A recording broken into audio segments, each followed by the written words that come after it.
Hello friends, welcome to my channel study for you. So guys, जैसा कि आज जो आपका एसएससी एमटीएस का 5 जुलाई का सभी शिफ्टों का एग्ज़ाम हो गया दोस्तों, जिसका जो है मैं आपको बिल्कुल 100% एक्यूरेट आंसर के साथ जो है इस वीडियो में बताऊंगा। तो देख लेते हैं कि किस प्रकार के जो है आज आपके 5 जुलाई के सभी शिफ्टों के एग्ज़ाम में जो है प्रश्न पूछे गए हैं।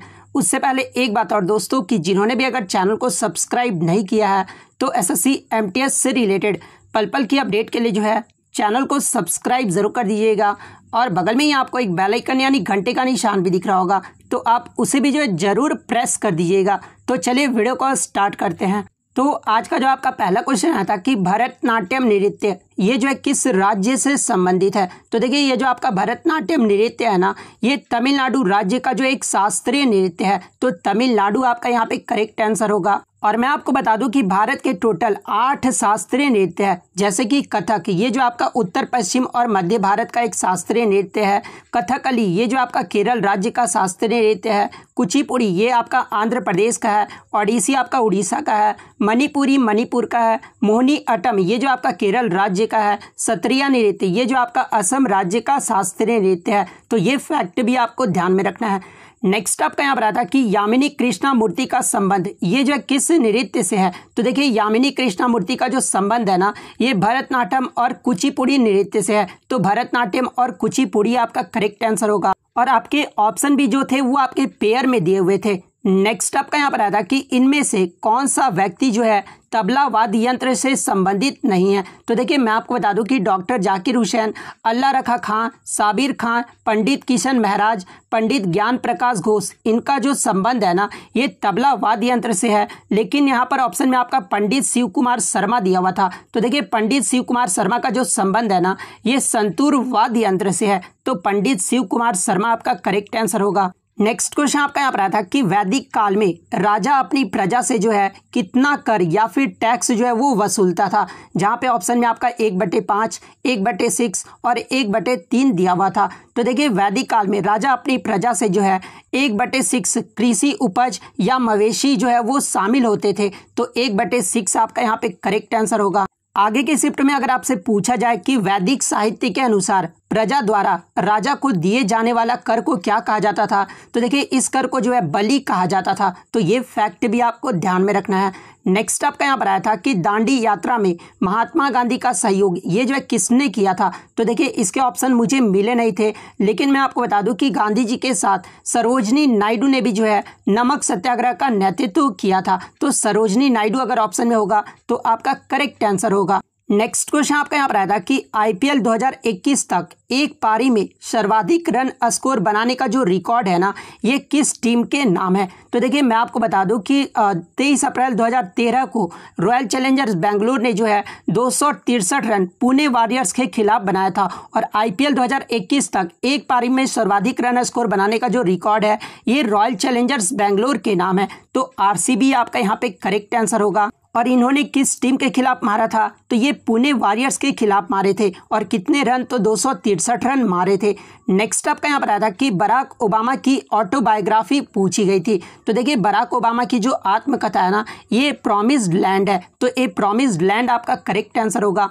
नेक्स्ट आपका यहाँ पर आया था कि झूम कृषि को किस देश में जो है कोनुको के नाम से जाना जाता है। तो देखिए, स्लैश एंड बर्न कृषि को जो है ये कोनुको के नाम से वेनेजुएला में जाना जाता है। तो वेनेजुएला आपका करेक्ट आंसर होगा। नेक्स्ट क्वेश्चन आपका यहाँ पर आता है कि सागा दाव ये जो है किस राज्य का त्यौहार है। तो देखिए, ये जो आपका सागा दाव त्यौहार है ना, ये सिक्किम राज्य का त्यौहार है। नेक्स्ट आपका यहाँ पर आता है कि 2008 बीजिंग ओलंपिक में भारत के तरफ से ब्रॉन्ज मेडल ये जो है किसने जीता था बॉक्सिंग में। तो देखिए, भारत की तरफ से बॉक्सिंग में जो ब्रॉन्ज मेडल है ना, ये विजेंद्र सिंह ने जीता था। तो विजेंद्र सिंह आपका करेक्ट आंसर होगा। नेक्स्ट आपका यहाँ पर आता है कि 2011 की जनगणना के अकॉर्डिंग केरल की जो है साक्षरता दर पूछा गया था। तो देखिए, 2011 की जो जनगणना हुई थी उसके अकॉर्डिंग केरल का जो साक्षरता दर रहा था वो 94% रहा था। तो 94% आपका करेक्ट आंसर होगा। वहीं अगर भारत की साक्षरता दर पूछ ले तो देखिए, भारत का जो साक्षरता दर रहा था ना, वो 74.0% रहा था। और पुरुषों का जो साक्षरता दर रहा था वो 82.14% रहा था। और महिलाओं के लिए 65.46 रहा था। तो ये फैक्ट भी आपको ध्यान में रखना है। नेक्स्ट आपका यहाँ पर आता है कि मार्च 2022 में IRDAI के नए अध्यक्ष के पद पर जो है ये किसे नियुक्त किया गया है। तो देखिए IRDAI के नए अध्यक्ष के पद पर जो है ये देबोशीष पांडा को नियुक्त किया गया है। तो देबोशीष पांडा आपका करेक्ट आंसर होगा। नेक्स्ट आपका यहाँ पर आता है कि नर्मदा नदी ये जो है किस राज्य में बहती है। तो ये आपका मध्य प्रदेश और गुजरात राज्य में बहता है। नेक्स्ट आपका यहाँ पर आता है कि भारत के प्रधानमंत्री की नियुक्ति ये जो है कौन करते हैं। तो देखिए भारत के प्रधानमंत्री की जो नियुक्ति है ये राष्ट्रपति के द्वारा किया जाता है। नेक्स्ट आपका यहाँ पर आता है कि मौलिक अधिकार के किस अनुच्छेद के तहत जो है 14 वर्ष से कम आयु के बच्चों से जो है मजदूरी करवाना प्रतिबंधित है। तो देखिए मैं आपको बता दूं कि शोषण के विरुद्ध दो हमें जो है मौलिक अधिकार मिले। एक तो आपका आर्टिकल 23 है और एक आपका आर्टिकल 24 है। तो आर्टिकल 24 में जो है 6 से 14 वर्ष के कम आयु के बच्चों को जो है मजदूरी करवाना प्रतिबंधित है। तो आर्टिकल 24 आपका करेक्ट आंसर होगा। नेक्स्ट आपका यहाँ पर आता है कि Modi government new surge of communalism पुस्तक के लेखक कौन है। तो देखिए इस पुस्तक के जो लेखक है ना ये सीताराम येचुरी है। तो सीताराम येचुरी आपका करेक्ट आंसर होगा। नेक्स्ट आपका यहाँ पर आता है कि कोणार्क त्यौहार ये जो है किस राज्य में मनाया जाता है। तो देखिए ये जो आपका कोणार्क त्यौहार है ना ये आपका उड़ीसा राज्य में मनाया जाता है। तो उड़ीसा आपका करेक्ट आंसर होगा। नेक्स्ट आपका यहाँ पर आता है कि व्यापगत के सिद्धांत यानी डॉक्ट्राइन ऑफ लैप्स की जो नीति है ना ये किसने प्रतिपादित की थी। तो देखिए डॉक्ट्राइन ऑफ लैप्स की जो नीति है ना ये लॉर्ड डलहौजी के द्वारा शुरू किया गया था। तो लॉर्ड डलहौजी आपका करेक्ट आंसर होगा। एग्जाम में लॉर्ड डलहौजी का जो है कार्यकाल पूछा जाता है। तो देखिए इसका जो कार्यकाल है ना ये 1848 से लेकर 1856 तक जो है ये भारत का गवर्नर जनरल रहा था। तो इनके कार्यकाल भी आपको ध्यान में रखना है। नेक्स्ट आपका यहाँ पर आता है कि दिल्ली के उस सुल्तान का नाम बताइए जिसने खुद को शैडो ऑफ गॉड यानी ईश्वर की छाया कहा था। तो देखिए ईश्वर की जो छाया है ना ये बलबन ने कहा था। तो बलबन आपका यहाँ पे करेक्ट आंसर होगा। नेक्स्ट आपका यहाँ पर आता है कि वर्तमान में मौलिक कर्तव्य यानी फंडामेंटल ड्यूटी जो है ये कितने हैं। तो देखिए मैं आपको बता दूं कि प्रारंभ में अनुच्छेद 51A के तहत जो है 10 मौलिक कर्तव्यों यानी फंडामेंटल ड्यूटीज को जो है जोड़ा गया था। बाद में 2002 में 86वें संविधान संशोधन अधिनियम में सूची में जो है एक और कर्तव्य को जोड़ा गया था।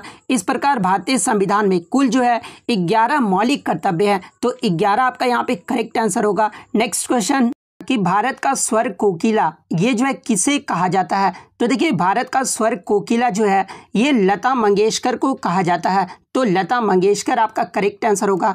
यहाँ से एग्जाम में ये भी प्रश्न पूछा जाता है कि लता मंगेशकर का जो जन्म है ये कहाँ पर हुआ था और कब हुआ था। तो देखिए लता मंगेशकर का जो जन्म है ना ये 28 सितंबर 1929 को जो है इंदौर मध्य प्रदेश में हुआ था। बात कर ले इन्हें दादा साहेब फाल्के पुरस्कार से कब सम्मानित किया गया था।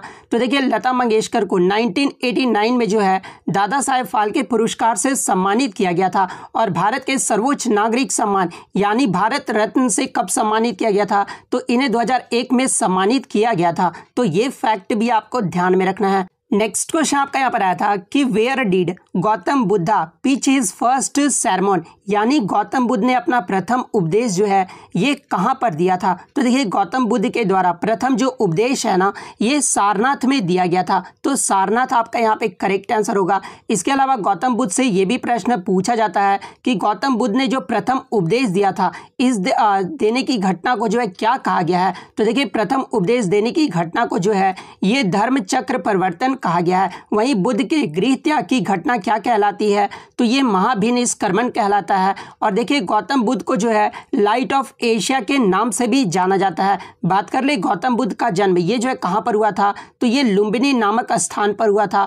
और गौतम बुद्ध के बचपन का नाम भी पूछा जाता है। तो देखिए गौतम बुद्ध के बचपन का जो नाम था ना ये सिद्धार्थ था। तो ये भी आपको ध्यान में रखना है। नेक्स्ट क्वेश्चन आपका यहाँ पर आया था कि what is the chemical formula of baking soda यानी बेकिंग सोडा का जो है रासायनिक सूत्र पूछा गया था। तो देखिए बेकिंग सोडा का जो रासायनिक सूत्र होता है ना वो NaHCO3 होता है। तो NaHCO3 आपका करेक्ट आंसर होगा। वहीं अगर बात कर ले कि बेकिंग सोडा का रासायनिक नाम अगर आगे के शिफ्टों में पूछ दिया जाए तो देखिए बेकिंग सोडा का जो रासायनिक नाम होता है ना ये सोडियम बाइकार्बोनेट होता है जो कि आपका एक कार्बनिक यौगिक है जिसे मीठा सोडा या फिर खाने का सोडा भी कहा जाता है। तो ये फैक्ट भी आपको ध्यान में रखना है।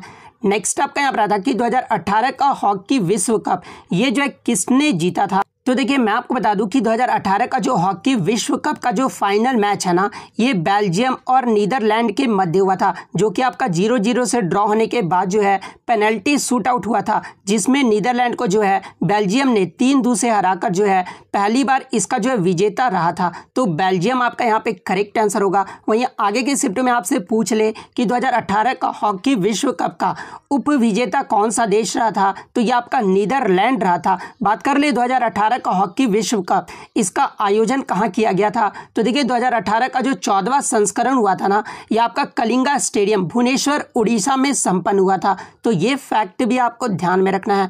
नेक्स्ट आपका यहाँ पर आता कि इनमें से कौन सा पारिस्थितिकी तंत्र यानी आर्टिफिशियल इकोसिस्टम का जो है एक प्रकार है, तो देखिए इसके ऑप्शन मुझे मिले नहीं है। तो देखिए पारिस्थितिकी तंत्र के जो प्रकार होते हैं ना, ये आपके वन होता है, घास के मैदान होता है, टुंड्रा होता है, समुद्र होता है, मीठे पानी और रेगिस्तान, ये सब जो होते हैं आपके पारिस्थितिकी तंत्र में शामिल होते हैं। तो बच्चे बता रहे थे कि ऑप्शन में रिवर दिया हुआ था, तो देखिए अगर रिवर ऑप्शन में दिया था ना, तो रिवर फिर आपका करेक्ट आंसर होगा। नेक्स्ट आपका यहाँ पर आता कि इनमें से कौन सी वस्तु जो है पानी में नहीं घुलती है, जहाँ पे ऑप्शन में आपका चोक, मिल्क, साल्ट और शुगर दिया हुआ था। तो देखिए मिल्क, साल्ट और शुगर ये तो आपका पानी में घुल जाता है, लेकिन ये जो चौक है ना, ये पानी में नहीं घुलता है। तो चौक आपका करेक्ट आंसर होगा। नेक्स्ट क्वेश्चन आपका यहाँ पर आता है कि पंडित शिव कुमार शर्मा ये जो है किस वाद्य यंत्र से संबंधित है, तो देखिए पंडित शिव कुमार शर्मा का जो संबंध है ना, ये संतूर वाद्य यंत्र से है। सो संतूर आपका करेक्ट आंसर होगा। देखिए यहाँ से CHSL के एग्जाम में हर शिफ्ट में 1 से 2 प्रश्न पूछा जाता है, ठीक है, और MTS में भी जो आपके 1 से 2 जो है प्रश्न वो पूछे जाएंगे। तो आप ध्यान रख लीजिए कि पंडित शिव कुमार शर्मा का जो संबंध है ये संतूर वाद्य यंत्र से है। भजन सुपारी का जो संबंध है ये संतूर वाद्य यंत्र से है। बांसुरी वादक कौन कौन से हैं, तो ये आपके हरिप्रसाद चौरसिया और पन्नालाल घोष हैं। तबला वादक अगर पूछा जाए तो ये आपके जाकिर हुसैन, अल्लाह रखा खान, साबिर खान, पंडित किशन महराज और पंडित ज्ञान प्रकाश घोष, इनका जो संबंध है ये तबला वादक से है। अलाउद्दीन खान, अली अकबर खान, अमजद अली खान, बुद्धदेव दास गुप्ता, इनका जो संबंध है ना ये सरोद वाद्य यंत्र से है। उसके बाद अगर बात कर ले बिस्मिल्लाह खान का पूछा जाए, कृष्ण राम चौधरी, अली अहमद हुसैन, इनका अगर पूछा जाए तो इनका जो संबंध है ये शहनाई वादक से है। पंडित रविशंकर, शाहिद परवेज खान, बुधादित्य मुखर्जी और अनुष्का शंकर, इनका जो संबंध है ना ये सितार वाद्य यंत्र से है।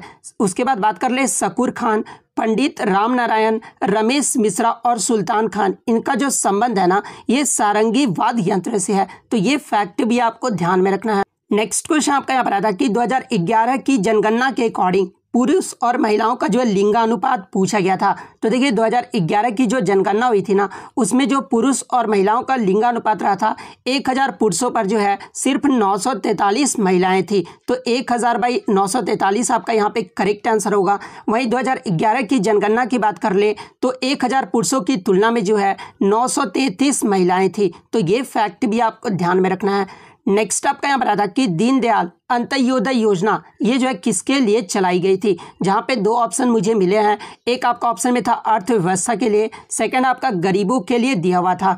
तो देखिए अंत्योदय योजना का जो उद्देश्य था ना, ये आपका कौशल विकास और अन्य उपायों के माध्यम से आजीविका के अवसरों में जो है वृद्धि कर शहरी और ग्रामीण गरीबों को जो है कम करना है। तो इसका जो उद्देश्य था वो गरीबों के लिए था। तो गरीबों आपका यहाँ पे करेक्ट आंसर होगा। वहीं आगे के क्षेत्रों में आगे के शिफ्ट में अगर आपसे पूछा जाए कि दीनदयाल अंत्योदय योजना ये जो है किस क्षेत्र के साथ जुड़ा हुआ है, तो ये आपका कौशल विकास के साथ जुड़ा हुआ है। तो ये फैक्ट भी आपको ध्यान में रखना है। नेक्स्ट आपका यहाँ पर आता कि 1846 को संधि अंग्रेज और किसके बीच हुआ था। तो देखिए 1846 की जो संधि थी ना, ये लाहौर की संधि थी, जो कि अंग्रेजों और सिखों के मध्य 9 मार्च 1846 ईस्वी को हुआ था। और इस संधि से जो है लॉर्ड हार्डिंग ने लाहौर के आर्थिक साधनों को जो है नष्ट कर दिया था। तो अंग्रेज और सिख आपका यहाँ पे करेक्ट आंसर होगा। नेक्स्ट आपका यहाँ पर आता कि 2023 पुरुषों का FIH हॉकी विश्व कप ये जो है कहाँ आयोजित किया जाएगा। तो देखिए 2023 का पुरुष का जो FIH हॉकी विश्व कप का जो आयोजन है ये आपका भारत के उड़ीसा राज्य में किया जाएगा। और ये जो है कौन सा संस्करण है, तो ये आपका 15वां संस्करण होगा। तो ये भी आपको ध्यान में रखना है। इसके अलावा पूछ ले कि कौन से स्टेडियम में किया जाएगा, तो ये आपका भुवनेश्वर के कलिंगा स्टेडियम और राउरकेला के बिजू पटनायक हॉकी स्टेडियम में आयोजित किया जाएगा। तो ये फैक्ट भी आपको ध्यान में रखना है।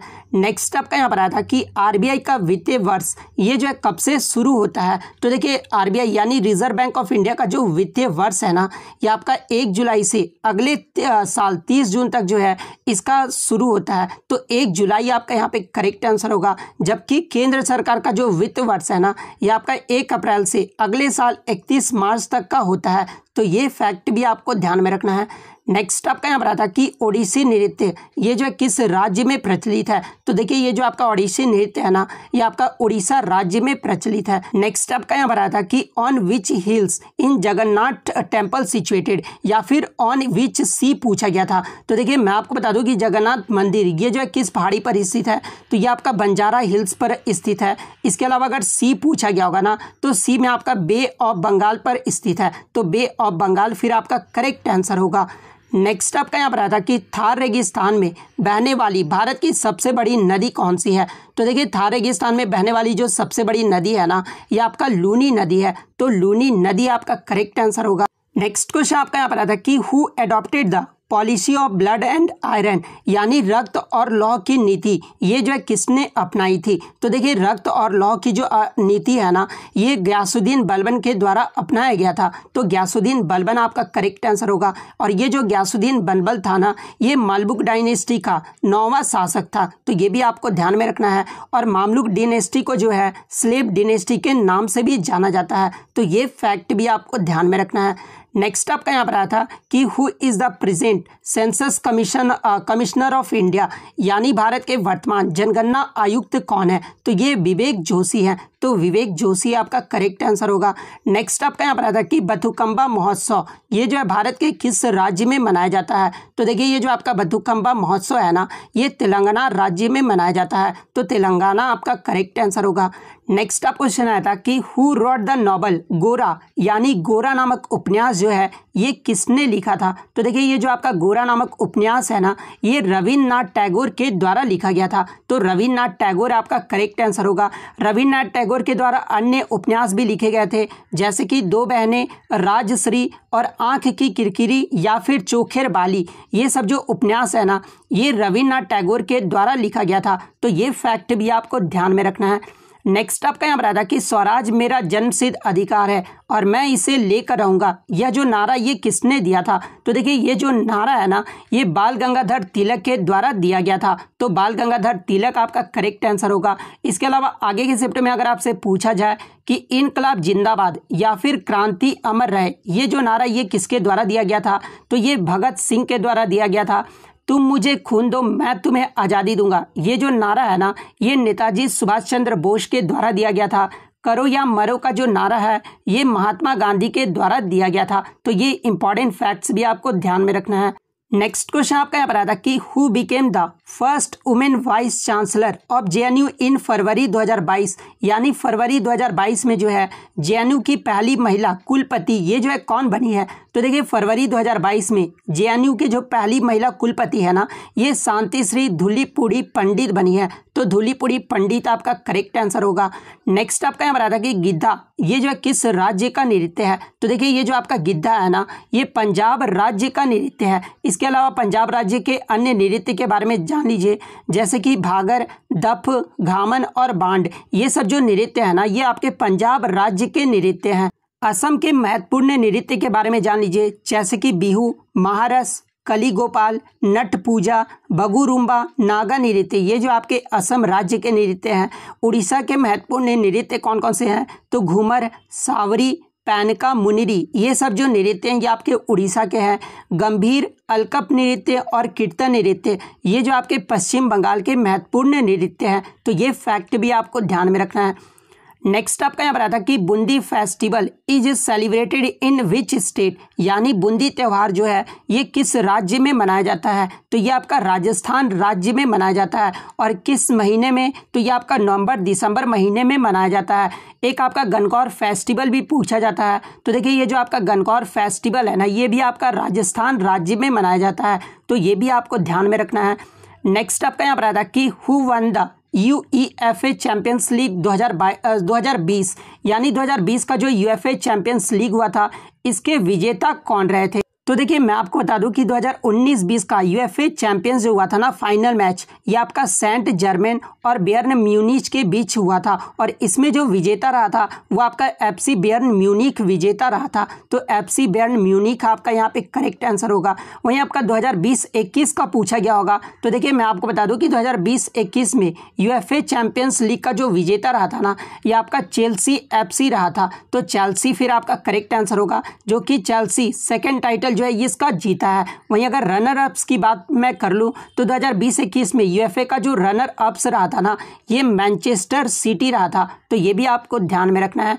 नेक्स्ट आपका यहाँ पर आया था कि NaCl का जो है रासायनिक नाम पूछा गया था। तो देखिए NaCl का जो रासायनिक नाम होता है ना, ये सोडियम क्लोराइड होता है। तो सोडियम क्लोराइड आपका करेक्ट आंसर होगा। नेक्स्ट क्वेश्चन आपका यहाँ पर आता है कि क्वाशियोरकर बीमारी ये जो है किसकी कमी से होता है? तो देखिए ये जो आपका क्वाशियोरकर बीमारी है ना, ये प्रोटीन की कमी से होता है। तो प्रोटीन आपका करेक्ट आंसर होगा। नेक्स्ट आपका यहाँ पर आता है कि 2011 की जनगणना में किस महानगर की जो जनसंख्या है ना, ये सबसे अधिक रहा था? तो देखिए 2011 की जो जनगणना हुई थी उसके अकॉर्डिंग सबसे ज़्यादा जो जनसंख्या रहा था ना, ये मुंबई महानगर का रहा था। तो मुंबई आपका करेक्ट आंसर होगा। बात कर ले सेकंड पे कौन रहा था, तो ये आपका दिल्ली रहा था। थर्ड पे आपका कोलकाता रहा था। तो ये फैक्ट भी आपको ध्यान में रखना है। तो मुंबई आपका करेक्ट आंसर होगा। नेक्स्ट आपका यहाँ पर आया था कि म्यांमार भारत के किस दिशा में स्थित है? जहाँ पे ऑप्शन में आपका उत्तरी, दक्षिणी, पूर्वी और पश्चिमी दिया हुआ था। तो देखिए म्यांमार जो है भारत के पूर्वी पर जो है ये स्थित है। तो पूर्व आपका यहाँ पे करेक्ट आंसर होगा। यहाँ से एग्जाम में एक प्रश्न और बनता है कि म्यांमार की सीमा भारत के कितने राज्यों से लगती है? तो देखिए म्यांमार की जो सीमा है ना, ये भारत के 4 उत्तर पूर्वी राज्यों से लगता है। और वो 4 उत्तर पूर्वी राज्य कौन कौन से हैं? तो एक आपका अरुणाचल प्रदेश हो गया, सेकंड मिजोरम, थर्ड नागालैंड और चौथा आपका मणिपुर से जो है सीमाएं साझा करती है ये म्यांमार देश। तो ये भी आपको ध्यान में रखना है।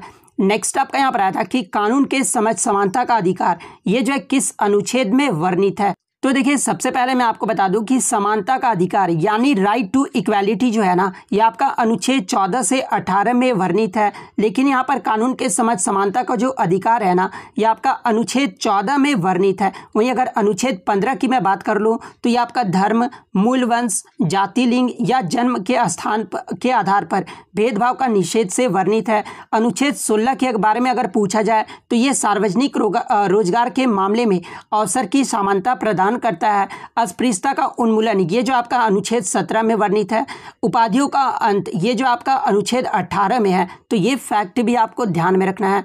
नेक्स्ट क्वेश्चन आपका यहाँ पर आया था कि प्रधानमंत्री श्रम योगी मानधन योजना ये जो है किसके लिए है? तो देखिए ये जो आपका प्रधानमंत्री श्रम योगी मानधन योजना है ना, इसे 2019 में शुरू किया गया था और ये वृद्ध लोगों के पेंशन के लिए है। तो वृद्ध लोगों का पेंशन आपका करेक्ट आंसर होगा। नेक्स्ट क्वेश्चन आपका यहाँ पर आया था कि FID शतरंज ओलंपियाड 2022 ये जो है भारत में कहाँ पर आयोजित किए गए थे? तो देखिए FID शतरंज ओलंपियाड 2022 जो कि आपका मार्च में हुआ था और ये भारत के चेन्नई में आयोजित किया गया था। तो चेन्नई आपका यहाँ पे करेक्ट आंसर होगा। नेक्स्ट आपका यहाँ पर आया था कि 2022-23 how much amount was income tax free in the budget यानी 2022-23 के बजट में जो है कितनी राशि जो है वो आयकर के लिए फ्री था? तो देखिए मैं आपको बता दूं कि 2022-23 के बजट में टैक्स स्लैब में जो है कोई भी बदलाव नहीं किया गया था और 2.5 लाख रुपए तक की जो है सालाना आय ही पूरी तरह से जो है वो टैक्स फ्री रहेगा। तो 2.5 लाख आपका यहाँ पे करेक्ट आंसर होगा। नेक्स्ट आपका यहाँ पर आया था कि गुसाड़ी नृत्य शैली में किसे जो है 2020 में पद्म श्री मिला है? तो देखिए इसके ऑप्शन मुझे बच्चों द्वारा नहीं मिले हैं। जिसको भी अगर इसका ऑप्शन पता है वो कमेंट करके बता सकते हैं। नेक्स्ट क्वेश्चन आपका यहाँ पर आया था कि इनमें से कौन सा तट जो है पूर्वी तट पर नहीं आता है? तो देखिए ऑप्शन में आपका मालाबार तट दिया हुआ था। तो देखिए ये जो आपका मालाबार तट है ना, ये आपका पूर्वी तट पर नहीं आता है। तो मालाबार तट आपका करेक्ट आंसर होगा। बात कर ले मालाबार तट के बारे में तो ये आपका केरल राज्य में अवस्थित पश्चिमी घाट और अरब सागर के बीच भारतीय प्रायद्वीप के पश्चिम तट के समानांतर जो है एक संकीर्ण तटवर्तीय क्षेत्र है। तो अगर पूछा जाए कि किस तट पर है तो ये आपका पश्चिमी तट पर स्थित है, तो ये भी आपको ध्यान में रखना है। नेक्स्ट आपका यहाँ पर आता कि इनमें से कौन जो है कायांतरित चट्टान का उदाहरण है। तो देखिए ऑप्शन में आपका संगमरमर दिया हुआ था, तो देखिए ये जो आपका संगमरमर है ना, ये कायांतरित चट्टान का उदाहरण है, तो संगमरमर आपका करेक्ट आंसर होगा। नेक्स्ट आपका यहाँ पर आता कि 261 ईसा पूर्व में कलिंग युद्ध ये जो है किनके मध्य हुआ था। तो देखिए मैं आपको बता दूं कि कलिंग युद्ध जो है ये महान मौर्य सम्राट अशोक और राजा अनंत पद्मनाभन के बीच हुआ था, और इस युद्ध में जो है अशोक ने पद्मनाभन को जो है पराजित कर दिया था, जिसके परिणाम स्वरूप कलिंग पर विजय प्राप्त की और जो है मौर्य साम्राज्य में इसको मिला लिया गया था। तो किसके मध्य हुआ था, तो ये आपका मौर्य सम्राट अशोक और राजा अनंत पद्मनाभन के बीच हुआ था। अगर वही पूछ लिया जाए कि ये कब युद्ध हुआ था, तो 261 ईसा पूर्व में ये युद्ध लड़ा गया था, तो ये फैक्ट भी आपको ध्यान में रखना है। नेक्स्ट आपका यहाँ पर आता कि who won the Oscar award for Slumdog Millionaire in 2009, यानी 2009 में जो है स्लमडॉग मिलियनियर के लिए ऑस्कर अवार्ड ये जो है किसे मिला था। तो देखिए 2009 में स्लमडॉग मिलियनियर के लिए ऑस्कर अवार्ड जो है AR रहमान को दिया गया था, तो AR रहमान आपका करेक्ट आंसर होगा। नेक्स्ट क्वेश्चन आपका यहाँ पर आया था कि डोनेट ए पेंशन स्कीम ये जो है किस मंत्रालय के द्वारा चलाया गया है। तो देखिए ये जो आपका डोनेट ए पेंशन स्कीम है ना, ये आपका मिनिस्ट्री ऑफ लेबर यानी भारत सरकार के श्रम मंत्रालय के द्वारा जो है इसे शुरू किया गया है, तो श्रम मंत्रालय यानी मिनिस्ट्री ऑफ लेबर आपका यहाँ पे करेक्ट आंसर होगा। नेक्स्ट आपका यहाँ पर आया था कि कौन सी एयरलाइंस कार्गो तथा यात्री दोनों के लिए यूज की जाती है। तो देखिए इसके भी ऑप्शन मुझे नहीं मिले हैं, जिस भी कैंडिडेट्स को अगर इसका ऑप्शन पता है वो कमेंट करके बता सकते हैं। तो इतने क्वेश्चन जो आज मुझे बच्चों के द्वारा मिले हैं जो कि 100% रियल और ऑथेंटिक है। तो अगर वीडियो अच्छी लगी हो तो वीडियो को जो है लाइक ज़रूर कर दीजिएगा, चैनल पर नया है तो चैनल को सब्सक्राइब ज़रूर कर दीजिएगा, और यदि आपको इसका PDF चाहिए तो मैं टेलीग्राम का जो लिंक है आपको डिस्क्रिप्शन में प्रोवाइड कर दूंगा, आप वहाँ से ईजिली इसका PDF ले सकते हैं। तो मिलते हैं नेक्स्ट वीडियो में, तब तक thank you, all the best.